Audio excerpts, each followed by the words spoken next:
Scroll करू नका, हे खूप इंटरेस्टिंग आहे, ऐकून जा. एका देशातच आपण राहतोय, पण गणपतीला गावाला जायचं तिकीट मिळत नाहीये आणि एका बाजूला देशात नीटचा पेपर सुरक्षित नाहीये. मग साला प्रश्न पडलाय की फेल कोण झालाय? साला सिस्टम फेल झाली आहे की आपण फेल झालोय? विचार करा, कोकण रेल्वेचं बुकिंग दरवर्षी सुरू होतं. लाखो लोक एकाच वेळेला लॉग इन करतात आणि काही सेकंदात आपल्या स्क्रीनवरती मेसेज येतोय की रिग्रेट. कधी विचार केलात की असं का होतंय?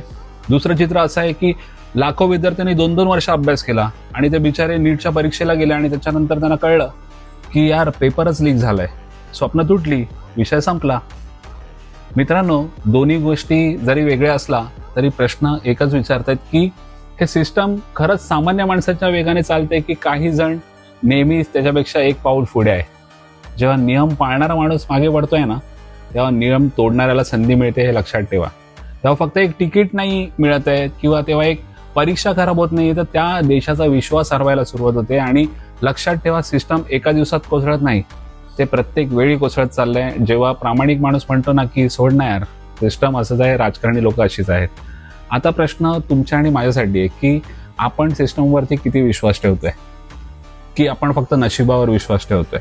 जेव्हा प्रत्येक अपयशानंतर आपण म्हणतो ना सोड ना, सिस्टम अशीच आहे, तेव्हा सिस्टम बदलत नाहीये मित्रांनो, आपण बदलतोय.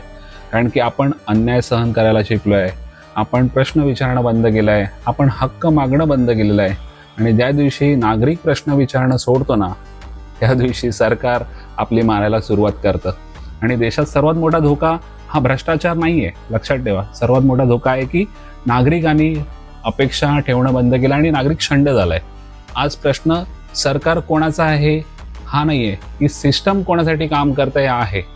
ज्या देशात प्रामाणिक माणसाला प्रत्येक वेळी रांगेत उभं राहावं लागतं आणि प्रत्येक वेळी तो हरतो ना, त्या देशातल्या नागरिकाने स्वतःला एक प्रश्न विचारायला हवा की आपण व्यवस्था चालवत आहोत की व्यवस्था आपल्याला चालवत आहे. बस इतकंच सांगायचं.